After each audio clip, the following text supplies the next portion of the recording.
Good evening and welcome to the Hydenic Media Newscast, bringing you the latest headlines from the homeland and the diaspora, along with community news and more. Let's get started. On May 28, Armenians across the globe commemorated the birth of the First Republic of Armenia, honoring the pivotal battles of Sardarabad, Gharakilise, and Bashabaran, fights that prevented the Turkish armies from annihilating the Armenian nation. This day reflects the nation's enduring commitment to independence. Visionary leaders like Aram Manukyan, the founder of the First Republic, are honored for their bravery, selflessness, resilience, and devotion in shaping Armenia's path to sovereignty. Their legacy continues to inspire a free and united homeland. The ARF Supreme Council of Armenia commemorated the anniversary of the First Republic with ceremonies at Aram Manukyan's statue and the Sardarabad Memorial Complex. ARF Bureau Representative Armen Rustamyan called on the nation to draw strength from its historical legacy, invoking Karekin Nujde's belief that unity leads to victory, while incompetence results in defeat. He sharply criticized Prime Minister Pashinyan's claim that Armenians no longer need to seek a homeland because it has already been found, questioning whether Pashinyan had truly found it or simply inherited it, thanks to the sacrifices of national heroes like Aram Manukyan. Rustamyan warned that the current leadership is attempting to create a new Armenia through defeatism and dangerous concessions, urging the people to reject despair, negativity, and hopelessness. Ishkhan Sagatelian, ARF Supreme Council representative and opposition MP, said May 28 proves that patriotic leadership and determination can overcome adversaries and secure statehood. He criticized Pashinyan's real Armenian narrative, accusing him of justifying concessions and undermining national interests, and warned that continued pro-Turkish policies risk eroding Armenia's national identity and holidays. Pashinyan used the May 28 victory commemoration to promote a defeatist agenda, downplaying key threats in the peace deal with Azerbaijan, especially sovereignty risks tied to constitutional changes. He urged Armenians to accept the current 29,743 square kilometer Republic of Armenia as their only homeland, dismissing broader national aspirations. The fundamental flaw in Pashinyan's perspective is his belief that the Armenian people are seeking a homeland and rejecting sovereign Armenia, whose area is 29,743 square kilometers. Pashinyan's stance misrepresents the Armenian people's goals and undermines the vision of a free, independent, and united Armenia. Tensions are mounting in Armenia as Prime Minister Nikol Pashinyan comes under fire for comments attacking the Armenian Apostolic Church. Referring to churches as storage rooms, he sparked outrage among religious leaders and citizens alike, drawing accusations of undermining national heritage, with some noting his apparent desire to control church leadership, drawing comparisons to the authoritarian style of Turkey's Erdogan. The controversy escalated when Pashinyan used vulgar language to insult senior clergymen who had spoken out against his remarks, further straining ties with the church. Critics say the timing is no coincidence, pointing to the Armenian Heritage Conference in Bern, where church leaders, including Catholicos Karekin II and Catholicos Aram I, strongly condemned Azerbaijani aggression and cultural erasure in Artsakh, which evidently triggered Pashinyan's attacks. In a statement, the opposition Armenia Alliance strongly condemned the regime's attacks on the church, warning that such actions deepen internal divisions and pose a serious threat to national identity and unity. The alliance emphasized the urgent need for national solidarity and steadfast support for the church as a pillar of statehood and collective rights. They denounced the authorities' efforts to discredit the church and undermine the nation's dignity and fundamental values.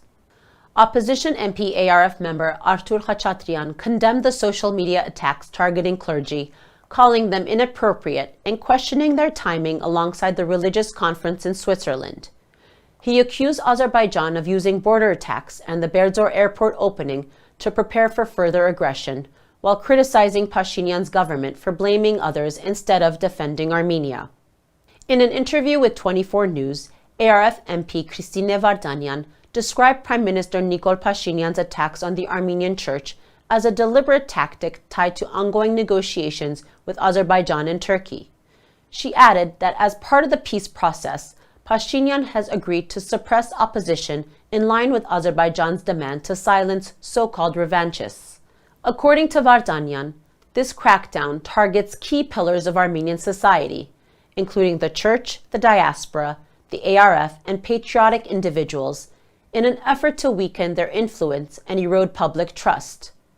She accused the Prime Minister of advancing foreign interests and agendas at the expense of Armenian identity and national unity. Vardanyan also criticized Pashinyan's reframing of Azerbaijan's Western Azerbaijan narrative as real Armenia, warning that this rebranding legitimizes dangerous territorial claims and undermines Armenia's sovereignty. Commenting on the controversy, Archbishop Natan Hovanesyan from the Mother See of Holy Echmiadzin reaffirmed the Armenian Apostolic Church's firm stance against the current political leadership, emphasizing their continued call for Pashinyan's resignation. He highlighted the symbolic weight of Catholicosate II's deliberate absence from official state events as a powerful statement of protest. As mentioned earlier in our newscast, the Armenian Heritage Conference held in Bern, Switzerland, strongly condemned the destruction of Armenian cultural sites in Artsakh following the 2023 displacement of over 120,000 Armenians. Catholicosate II denounced Azerbaijan's ongoing occupation, forced depopulation, and cultural erasure in Artsakh, calling these actions crimes against humanity and violations of international law, and urging the international community to take decisive action. In a video message, Catholicos Aram I described the mass deportation of Artsakh's Armenians as genocide and called for international efforts to release Armenian prisoners, support displaced populations, and restore peace.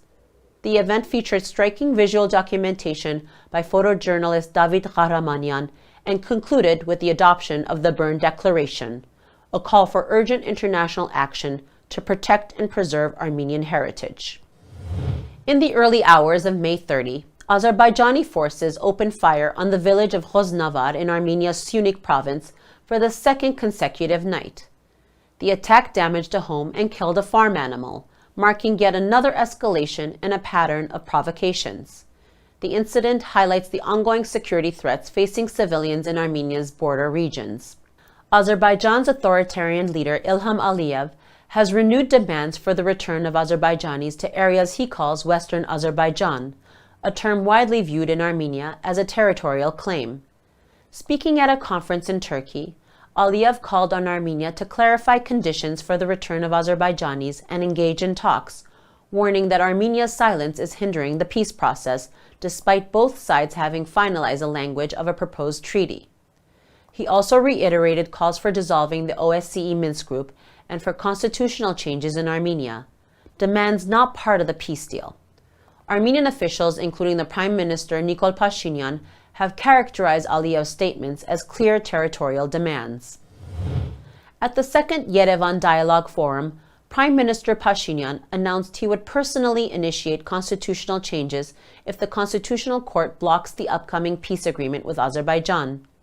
Emphasizing that the court's review is a necessary step, Pashinyan stated that if the court rules the agreement unconstitutional, he would push for amendments to ensure the deal's approval, calling it a historic chance for lasting peace that must not be missed. In Switzerland, a bipartisan group of 19 parliamentarians has launched the Swiss Peace Initiative for Artsakh to promote dialogue between Armenians and Azerbaijanis under international supervision. Notable figures like former Armenian Foreign Minister Vardan Oskanyan and humanitarian leaders joined the effort to advocate for the safe return of displaced Artsakh Armenians.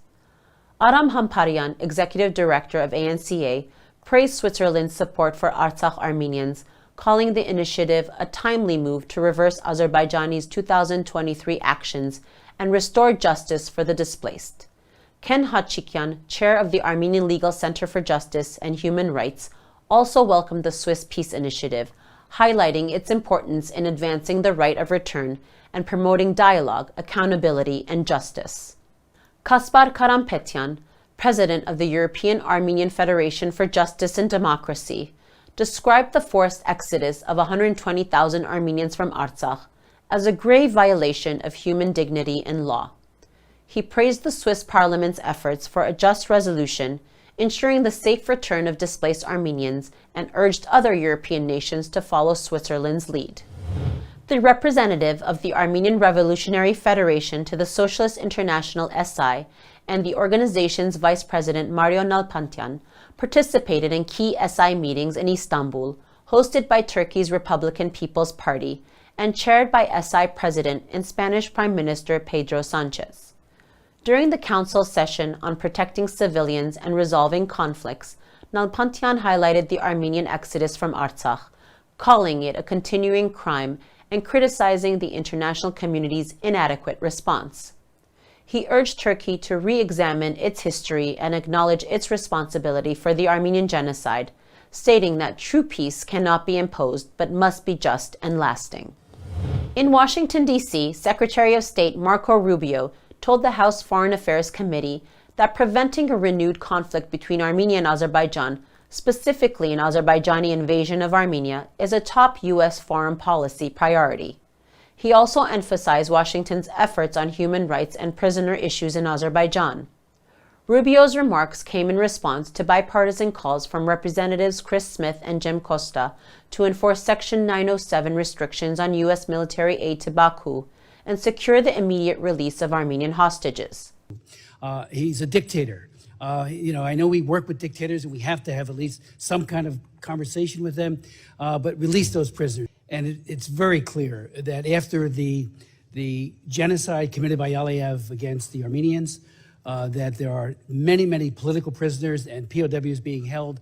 The Armenian National Committee of America welcomed Secretary Rubio's remarks, with Executive Director Adam Hamparyan stressing the need for stronger U.S. action to hold Azerbaijan accountable for its ongoing aggression and mistreatment of Armenian hostages. While Washington emphasized the urgent need for deterrence and diplomacy to prevent further Azerbaijani aggression, Armenia's leadership appears more restrained, publicly downplaying immediate threats. Armenia's Parliament Speaker Alen Simonyan openly disagreed with U.S. Secretary of State Marco Rubio's warning about the risk of a renewed Azerbaijani invasion of Armenia. He sparked controversy by suggesting that Azerbaijan's aggressive rhetoric and actions are merely a mirror response to political developments in Artsakh. He attributed Baku's behavior to alleged provocations from Artsakh, drawing sharp criticism from observers who noted that these so-called provocations were, in fact, Armenians asserting their right to live in their ancestral homeland. Azerbaijan has filed a complaint with the United Nations against Christian Solidarity International, CSI, accusing the organization of political hostility over its advocacy for displaced Armenians from Artsakh. CSI has publicly condemned Azerbaijan's 2023 military offensive and raised human rights concerns at various UN forums. The ANCA criticized the move as an attempt to silence human rights defenders and erase Artsakh's existence, calling it part of a broader effort by Baku to suppress international criticism and documentation of its actions in the region. Turkish President Recep Erdogan renewed his push for a land corridor linking Azerbaijan, Nakhichevan, and Turkey through Armenia's Syunik province. During his visit to Azerbaijan on May 28, he attended the opening of Lachin International Airport in the town of Berzor, occupied by Azerbaijan after the 2020 war and ethnic cleansing of Armenians. Calling the corridor vital for regional connectivity, Erdogan suggested the project could proceed even without Armenia's consent, citing potential cooperation from Iran. However, Iranian ambassador in Yerevan, Mehdi Sobhani, firmly rejected any plans for a Zangezur corridor linking Azerbaijan through southern Armenia, warning that Iran would not tolerate any attempts to redraw regional borders by force, highlighting Tehran's commitment to maintaining regional sovereignty and stability. France will open a consular agency in Goris Syunik province, as announced by European Affairs Minister Jean-Noël Barrot during his visit to Armenia. He also highlighted that the 5th Decentralized Cooperation Conference will be held in Goris, reaffirming France's commitment to the region. This development follows Iran's opening of a consulate in Rapan and Russia's plans to establish diplomatic presence in Syunik. In Yerevan, the Armenian cabinet has approved a controversial bill authorized by MP Haig Sarkisyan that legalizes and monetizes military draft evasion. Under the revised proposal, young men can significantly reduce their mandatory service by paying the government 18 million dirhams for 4 months of service or 24 million for just one. The bill also targets diaspora Armenians who delay acquiring citizenship to avoid conscription, offering them exemptions or shortened service in exchange for payment. Defense Minister Suren Papikyan presented the finalized version of the bill, which now proceeds with official government support. On Saturday, May 31st, the ARF Eastern Region Central Committee hosted the prelate of the Armenian Church in the Eastern Region, His Eminence Archbishop Anushavan Tanelyan, at the party's headquarters in Watertown, Massachusetts. ARF Bureau member Khajak Mukherjian participated in the meeting. Discussions centered on the current state of Armenian communities across the East Coast and the shared challenges facing both the diaspora and the homeland. Conversations underscored the pressing need for unity, cooperation, and mutual support, with a strong emphasis on the long-term community development. The prelate extended his blessings to the Central Committee for its upcoming term, offering a heartfelt message in which he described the Armenian Church and the ARF as one entity with two wings, working together to uplift and serve the Armenian people.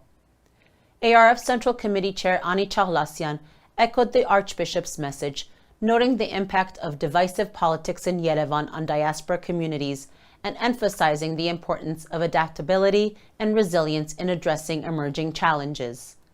Both sides affirmed the vital role of collaboration in preserving Armenian identity and ensuring a strong, united future for generations to come.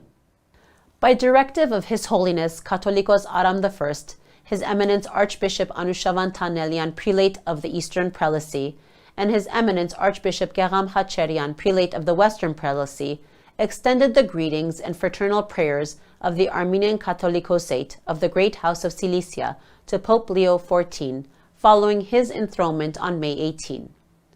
Archbishop Tanelyan, in a warm exchange with the new pontiff, made a scriptural pun on the words wind and spirit, which share the same meaning in the scriptures. He remarked, "Your Holiness, since you are a child of the windy city, I pray that throughout your pontificate, the holy wind prevails more effectively upon mankind in general, and most especially in the life of the Christendom." Greater Detroit's ARS Zavarian Armenian One-Day School celebrated the end of its academic year on May 21 with a festive program at St. Sarkis Armenian Apostolic Church's Lillian Arakelian Hall. Families and friends gathered to enjoy student recitations and traditional Armenian music and dance performances. ARS Mid-Council Chair Ani Atar emphasized the importance of preserving the endangered Western Armenian language and praised parents for their commitment. Teachers presented student achievements and distributed completion certificates. Special recognition was given to essay contest participants, while graduates were honored for over a decade of dedication. The event concluded with closing remarks and a prayer from St. Sarkis Armenian Apostolic Church pastor Reverend Father Hrant Gevorkyan. The ARS Zavarian Armenian One-Day School is operated by the ARS Mid-Council of Greater Detroit, representing the Shake, Sibil, Tsolik, and Zabel chapters. In sport, Armenia's men's, women's, and U19 lacrosse teams made headlines at the 2025 Heritage Cup in Massachusetts. The men's team claimed the title with victories over major competitors, including a 5-1 rout of defending champions Ireland. The newly formed women's team impressed with a 7th-place finish, while the U19 squad competed valiantly with 3 of their 5 games decided by sudden death goals. Armenia's performance signals a strong step forward to the sport's national development. In other sports news, at the European Artistic Gymnastics Championship in Leipzig, Armenian athletes Hamlet Manukyan and Mamigon Khachatryan made history. Competing in their first senior championship, Manukyan won gold on the pommel horse with a score of 14.766 points, while Khachatryan secured silver with 14.733. Their success marks a significant milestone for Armenian gymnastics and highlights a promising future for the sport in the country. And now we turn to Heritage Media's special interview with Geram Stepanyan, human rights defender of the Republic of Artsakh. Thank you for joining us, Mr. Stepanyan. While Yerevan authorities expressed readiness to sign the peace treaty with Azerbaijan and have announced intentions to request the dissolution of the OSCE Minsk Group, international discourse continues to center on unresolved and urgent issues, particularly the right of return for displaced Artsakh Armenians and the safeguarding of Artsakh's cultural heritage.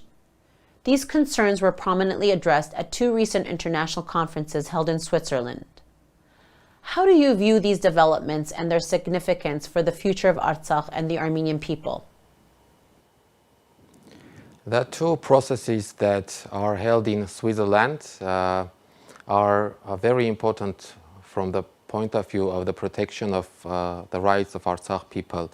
The first one, which is called Swiss Peace Initiative, is actually based on the two motions that were adopted by the Parliament of the Switzerland, by the lower chamber, and the Council of States of the Parliament of Switzerland, which are intended to convene a conference on the resolution of the violated rights of Artsakh people.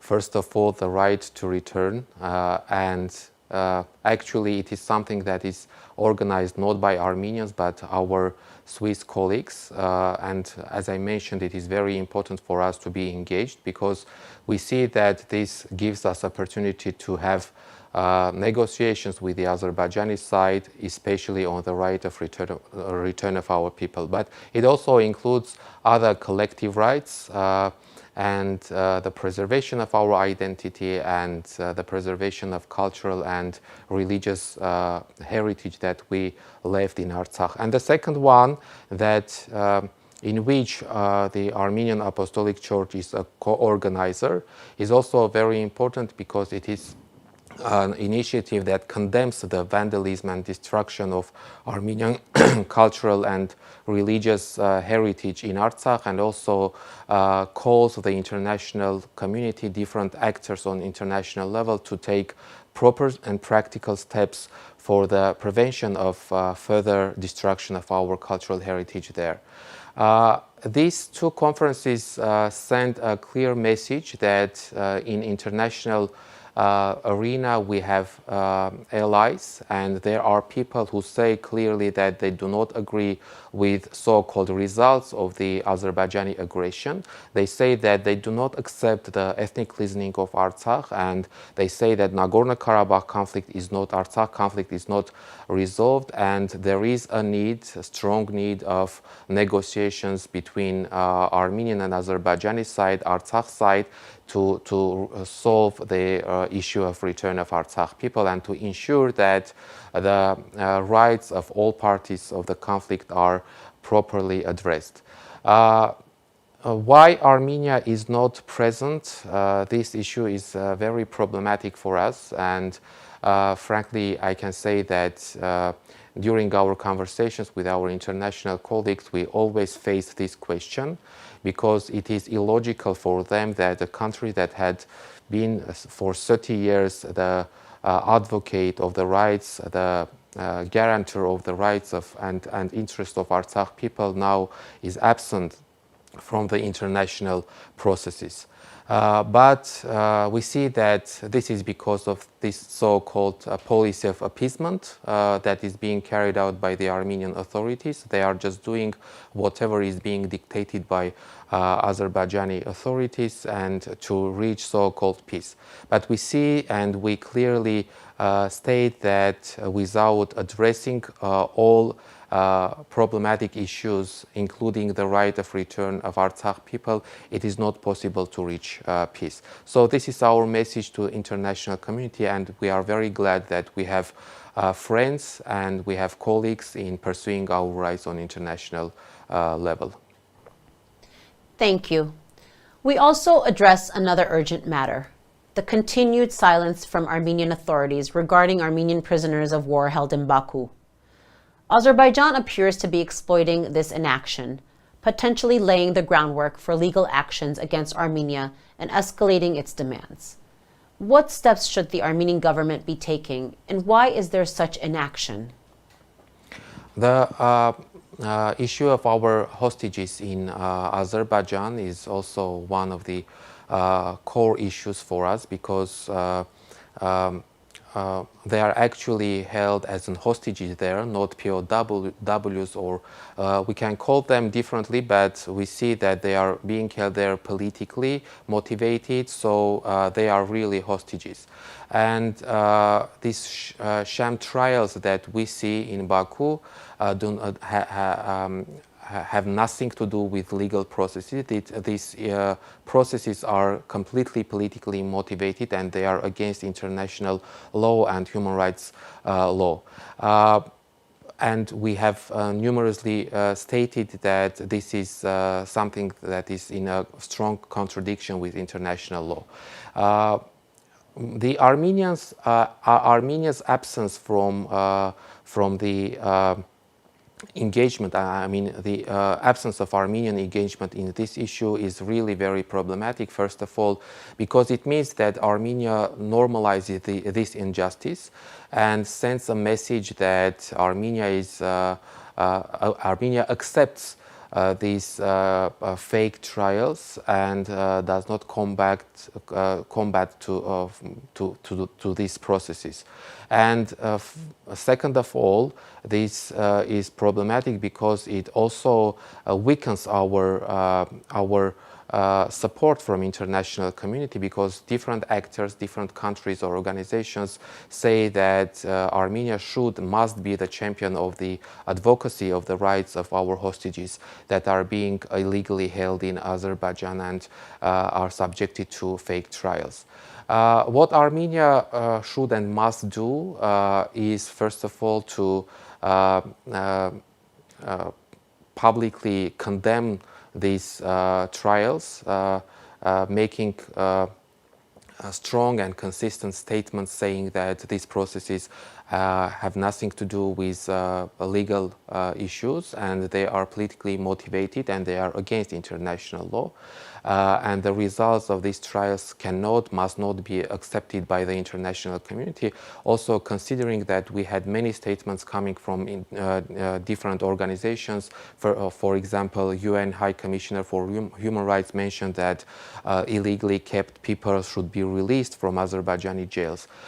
Second thing that I think that Armenia must do is to diplomatically engage in every platform, everywhere, to ensure the protection of the rights of our hostages in Azerbaijan. Because if Armenia does not speak about this issue, other actors will say that, so what we can do if Armenia is not advocating for their rights. And of course, adding to that, Armenia can also initiate legal processes for example, in European Court of Human Rights, demanding from the Azerbaijani side to immediately release our hostages. Why Armenia is not doing such steps? It is also because of the policy that the Armenian authorities are now pursuing, and especially the policy of appeasement that I mentioned.